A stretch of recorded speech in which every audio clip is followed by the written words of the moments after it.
আজি আমি ধুবুৰী জিলা ৰেফাৰী সন্থাৰ তৰফৰ পৰা আমি সকলোৱে মৰ্মাহত হৈছোঁ, কিয়নো প্ৰবীৰ কুমাৰ দাস তেখেতে অসম ফুটবল সন্থাৰ ৰেফাৰী আছিল, প্ৰাক্তন ৰেফাৰী আছিল আৰু তেখেতে আমাৰ গৌৰীপুৰ ক্ৰীড়া সন্থাৰ সাধাৰণ সম্পাদক, কোষাধ্যক্ষ, আজীৱন সদস্য আদি কৰি এওঁ জীৱনৰ শেষ কাললৈকে গৌৰীপুৰ ক্ৰীড়া সন্থাৰ হকে বহুতো উন্নয়নমূলক কাম কৰিছিল বা জড়িত হৈ আছিল আৰু তেখেতে বিশেষকৈ আমাৰ ধুবুৰী জিলা ৰেফাৰী সন্থাৰ উপসভাপতিৰ দায়িত্বত আছে। গতিকে তেখেতৰ মৃত্যুত আমাৰ ক্ৰীড়া জগতত বহুতো ক্ষতি সাধন কৰিছে আৰু তেখেতক মই 96-95ৰ পৰাই মই ৰেফাৰী লাইনত মই তেখেতৰ লগত ওতপ্ৰোতভাৱে জড়িত।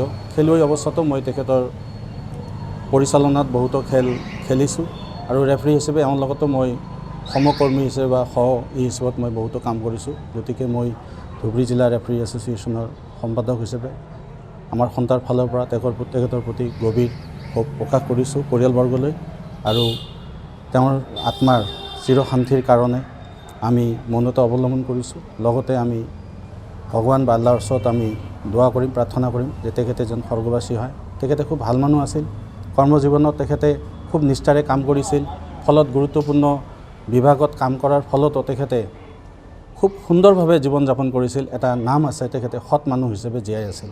গতিকে তেওঁক অনুকৰণ কৰিয়ে আমি যাতে আগবাঢ়িব পাৰোঁ বা মোৰ ৰেফাৰীসকল যাতে আগবাঢ়িব পাৰে, এইখিনি কৈয়ে মই আমাৰ প্ৰতি শ্ৰদ্ধা জ্ঞাপন কৰিছোঁ।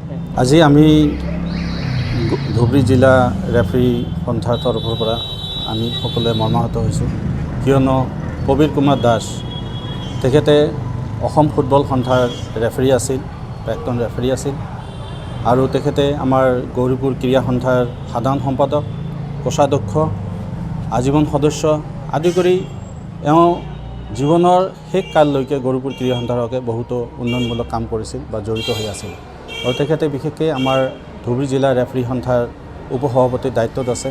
গতিকে তেখেতৰ মৃত্যুত আমাৰ ক্ৰীড়া জগতত বহুতো ক্ষতি সাধন কৰিছে আৰু তেখেতক মই 96-95ৰ পৰাই মই ৰেফাৰী লাইনত মই তেখেতৰ লগত ওতপ্ৰোতভাৱে জড়িত।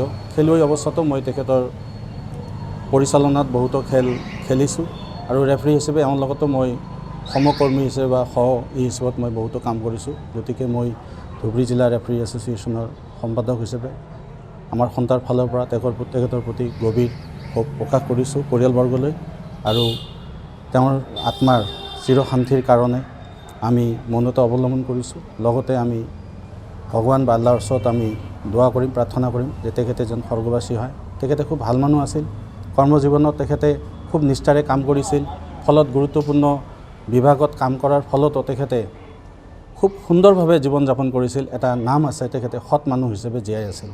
গতিকে তেওঁক অনুকৰণ কৰিয়ে আমি যাতে আগবাঢ়িব পাৰোঁ বা মোৰ ৰেফাৰীসকল যাতে আগবাঢ়িব পাৰে, এইখিনি কৈয়ে মই আমাৰ প্ৰতি শ্ৰদ্ধা জ্ঞাপন কৰিছোঁ।